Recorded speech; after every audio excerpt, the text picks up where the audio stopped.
आज हम बात करेंगे कि मंदिर में रखा हुआ लोटा जल क्यों इतना महत्वपूर्ण है और उसे किस सही तरीके से उपयोग में लाना चाहिए।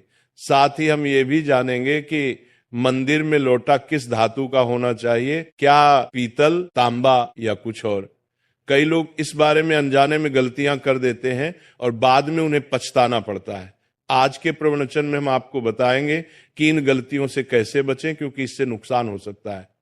मंदिर में एक लोटा जल हमेशा सही तरीके से रखना चाहिए। अब बात करते हैं घर के दीपक की। क्या आपको तांबे, लोहे, पीतल, कांसे, स्टील या मिट्टी का दीपक रखना चाहिए? सही दीपक का चुनाव न करने पर भी घर में परेशानियां आ सकती हैं और दीपक की बाती का चुनाव भी जरूरी है। क्या कच्चा कलावा ठीक है या फिर रुई या सूती धागा सही रहेगा? इन छोटी छोटी बातों की अनदेखी से पितृ दोष, शनि दोष, काल सर्प दोष या गरीबी जैसी समस्याएं हो सकती हैं। अब बहुत से लोग ये सवाल पूछते हैं कि मुख्य द्वार पर जल छिड़कने का सही समय और तरीका क्या है? क्या इसे स्नान के बाद करना चाहिए या बिना स्नान के भी किया जा सकता है? और क्या झाजू लगाने से पहले जल छिड़कना चाहिए या बाद में?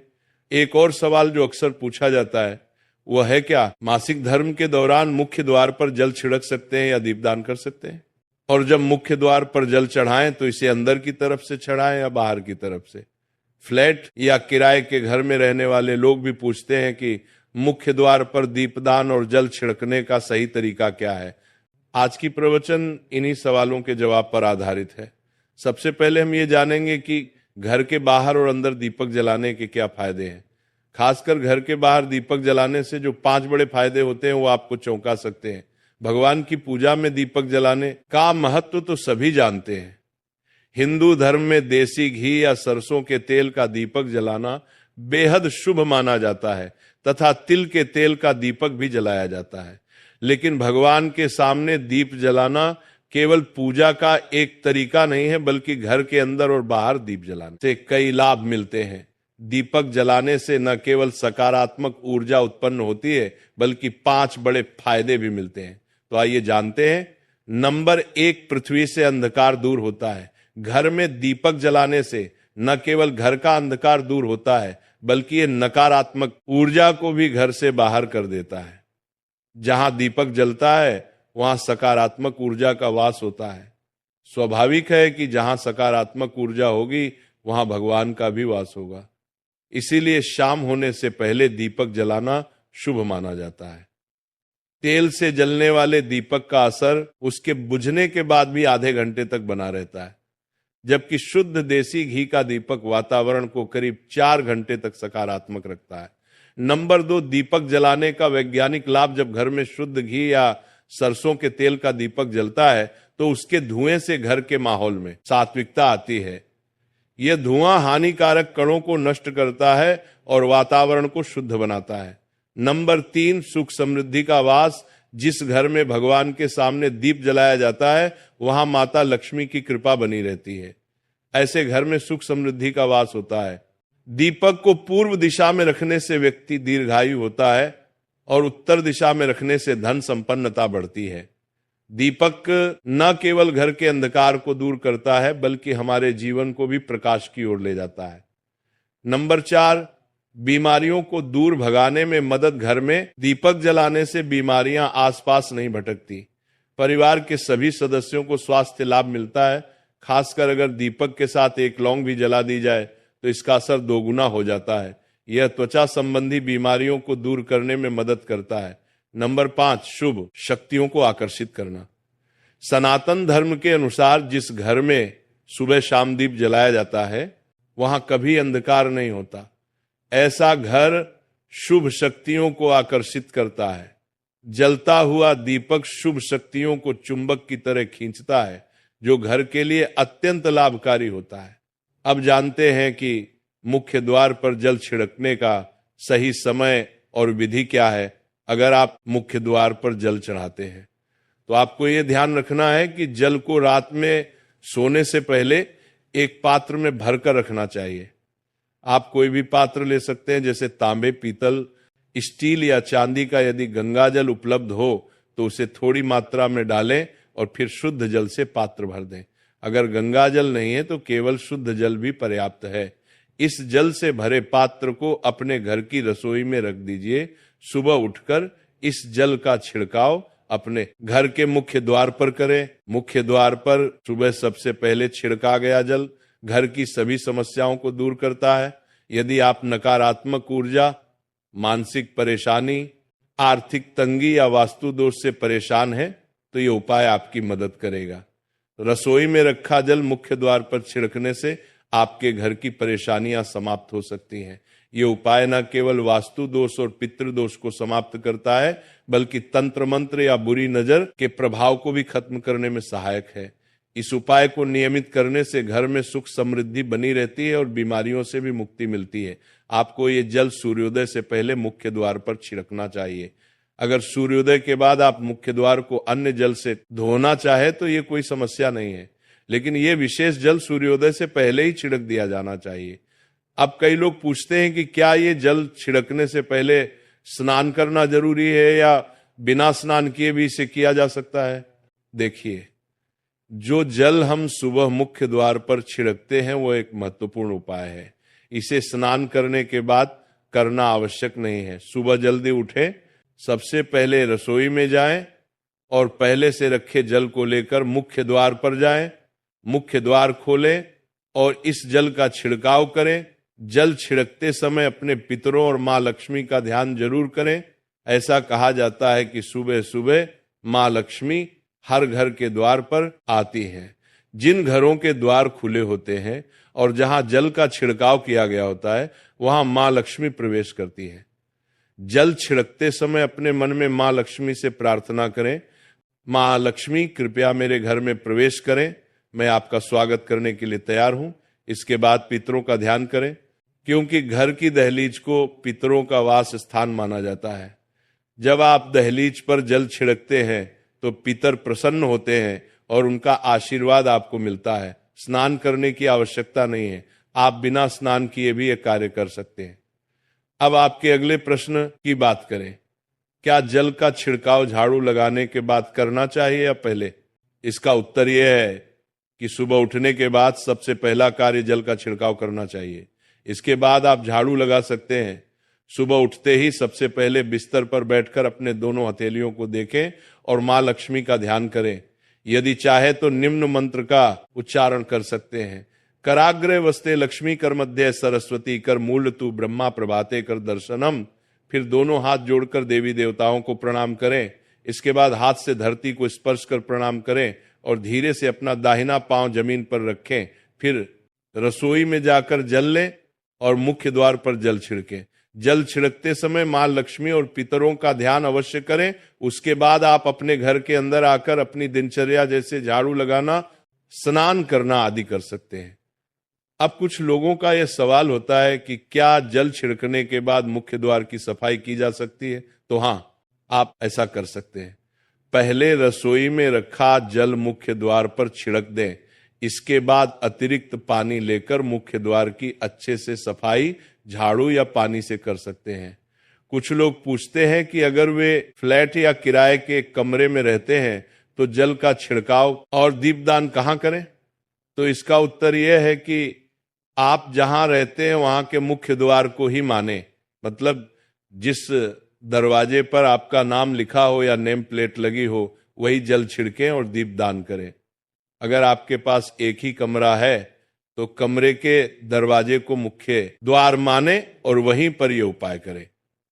अब अगला सवाल यह है कि क्या मासिक धर्म के दौरान मुख्य द्वार पर जल छिड़का जा सकता है और दीपदान किया जा सकता है? जल छिड़कने के लिए मासिक धर्म का कोई असर नहीं होता। आप जल छिड़क सकती हैं, लेकिन दीपदान कार्मिक पूजा में आता है जो बिना शुद्धता के नहीं किया जा सकता। इसका मतलब यह है कि मासिक धर्म समाप्त होने के बाद ही दीपदान करें। इसके अलावा कुछ लोग पूछते हैं कि मंदिर में जल रखना जरूरी है या नहीं और रखा हुआ जल क्या करना चाहिए? तो शास्त्रों के अनुसार घर के मंदिर में एक लोटा जल रखना बहुत जरूरी है। जल ऊर्जा को संचित करता है। जब आप पूजा करते हैं, मंत्र जपते हैं या भगवान से प्रार्थना करते हैं तो इन सभी की ऊर्जा उस जल में समाहित हो जाती है। यही कारण है कि मंदिर में जल रखना आवश्यक है। सुबह की पूजा के दौरान 1 लोटा जल मंदिर में रखें और दीपक जलाएं। यह अग्नि और जल के संतुलन का प्रतीक है। पूजा के बाद इस जल का उपयोग शुभ कार्यों में करें, जैसे पौधों में डालना या घर में छिड़काव करना। यह सकारात्मक ऊर्जा को बढ़ाता है। सुबह की पूजा के समय हम मंदिर में जल रखते हैं। अगली सुबह जब आप पूजा करने जाते हैं तो सबसे पहले उस जल का उपयोग करें। आप पूरे घर में उस जल का छिड़काव कर सकते हैं। ये जल आपके घर को शुद्ध करता है, क्योंकि ये सकारात्मक ऊर्जा से भरा होता है। इससे कई बीमारियां भी दूर हो जाती हैं और घर में नकारात्मक ऊर्जा का प्रवेश नहीं होता। अगर आप नियमित रूप से इस जल का छिड़काव करते हैं तो आपके घर की समस्याएं धीरे धीरे खत्म हो जाती हैं। कभी कभी लोग ये शिकायत करते हैं कि दवाइयां असर नहीं करती। ऐसे में अगर दवाइयों के साथ साथ रोगी को इस जल से पानी दिया जाए तो दवाइयां जल्दी असर करने लगती हैं। इसी तरह अगर परिवार में कलह और झगड़े रहते हैं तो परिवार के सभी सदस्य इस जल को थोड़ा थोड़ा पी सकते हैं। इससे धीरे धीरे सकारात्मक विचारों का प्रवाह शुरू होता है और घर में शांति और समन्वय आता है। अगर आपका कोई व्यापार है या दुकान है तो इस जल का थोड़ा सा छिड़काव वहां भी करें।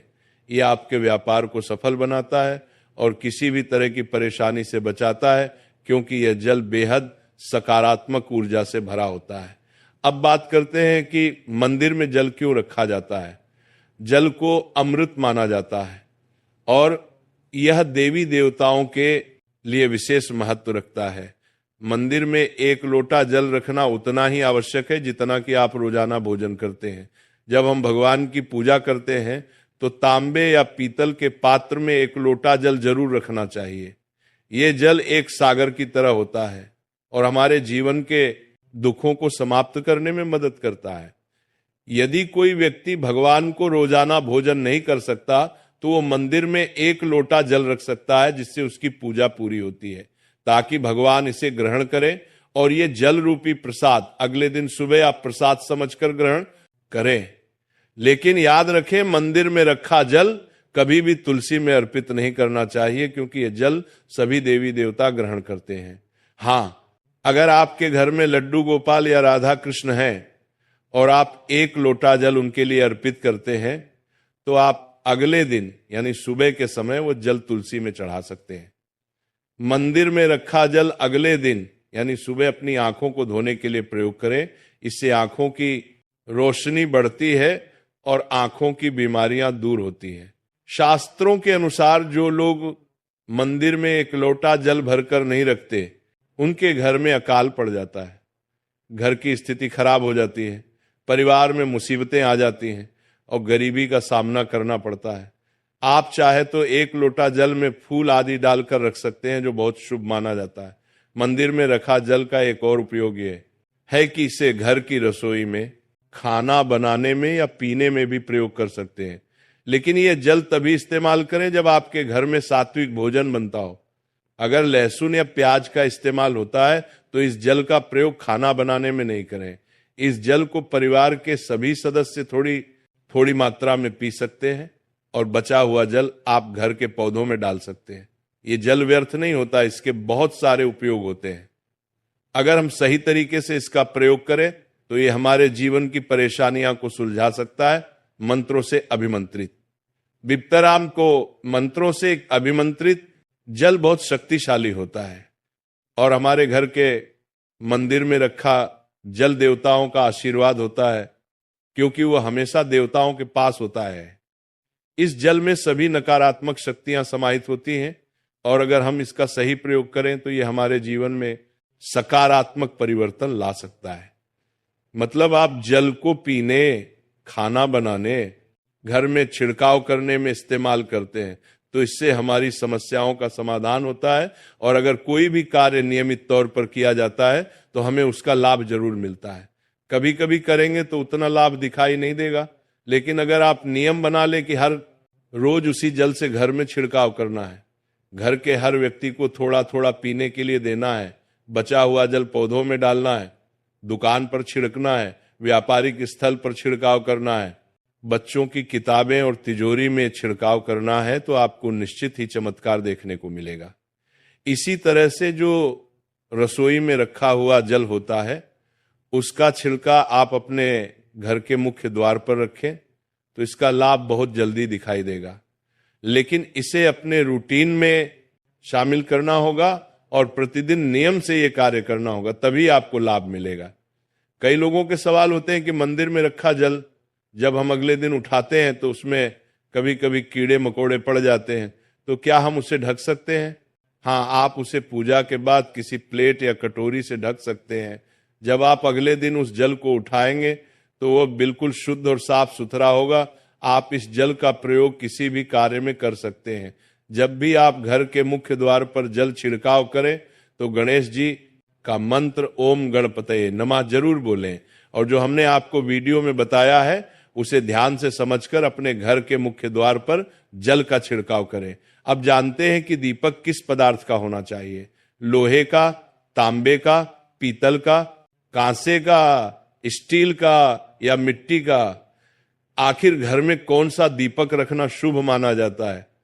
अगर गलती से भी घर में गलत पदार्थ का दीपक रखा है तो पूरा घर अस्त व्यस्त हो जाएगा, कंगाल हो जाएगा और बर्बाद हो जाएगा। देखिए, स्टील के दीपक में पूजा करने से घर में शनि को नाराज किया जाता है। लोहे के दीपक से भी पूजा नहीं करनी चाहिए क्योंकि इससे घर में गरीबी आ जाती है। बाजार में लुभाने के लिए कांच के दीपक भी आ गए हैं, लेकिन बिल्कुल भी गलती से भी घर में कांच का दीपक ना लाएं, नहीं तो राहु केतु आपके घर में आ सकते हैं और घर बर्बाद हो सकता है। कांच का दीपक शनि और राहु को नाराज करता है। तांबे का, पीतल का और मिट्टी का दीपक धन की देवी लक्ष्मी को आकर्षित करता है। घर में कोई भी अन्य प्रकार का दीपक लाना सही नहीं माना जाता। पीतल और मिट्टी के दीपक को शुभ और मंगलकारी माना जाता है क्योंकि यह शनि और राहु केतु को प्रसन्न रखता है। साथ ही मंगल ग्रह का भी असर कम करता है। कच्चा कलवा और रुई से जलने वाला दीपक सर्वोत्तम होता है। जो लोग सूती धागे से हाथ पर बांधने वाली बाती तैयार करते हैं उनके घर में समस्याएं और गरीबी आ सकती हैं। रुई और कच्चा कलवा का दीपक ही शुभ माना जाता है। अब जानते हैं मंदिर में घंटी क्यों बजाई जाती है? शंकर के मंदिर में घंटी बजाने का उद्देश्य क्या है? तालियां बजाई जाती है।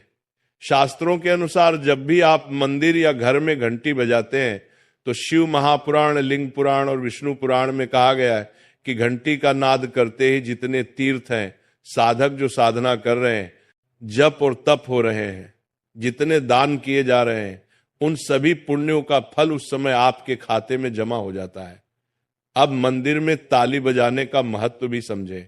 जब लोग भजन कर रहे होते हैं, साधना में होते हैं, अभिषेक कर रहे होते हैं या पूजा में व्यस्त होते हैं तो 3 बार ताली बजाने से उनका पूरा पुण्य हमारे खाते में आ जाता है, जिससे हमारा भाग्य उज्जवल हो जाता है। एक महत्वपूर्ण बात यह है कि घर में गरुड़ घंटी का नाद करना बेहद शुभ माना जाता है, मगर बच्चों को खेल के तौर पर घंटी नहीं दी जाती क्योंकि घंटी का नाद करते समय सभी का पुण्य हमारे खाते में आ जाता है। इसलिए घंटी का नाद केवल पूजा और भजन के समय ही करना चाहिए, इसे खेल खिलौने के रूप में न ले। मंदिर में घंटी बजाने का तरीका भी महत्वपूर्ण है। यह हमेशा प्रेम और श्रद्धा से बजानी चाहिए, न कि जोर जोर से। कई बार लोग मंदिर का पट बंद होने के बाद भी घंटी बजा देते हैं, जिससे पाप लगता है। अगर भगवान मंदिर में विश्राम कर रहे हैं तो उसे समय घंटी बजाना घोर पाप माना जाता है। मंदिर बंद होने पर घंटी को रस्सी से बांध दिया जाता है ताकि वह न बजे। घंटी बजाने का सबसे शुभ समय सुबह 4 बजे से लेकर 11 बजे तक होता है क्योंकि यह समय अत्यंत मंगलकारी होता है। इसके अलावा शाम 6 बजे से रात 11 बजे से पहले भी घंटी बजाई जा सकती है। रात 12 बजे के बाद मंदिर के पट बंद कर दिए जाते हैं और देवी देवता विश्राम करते हैं।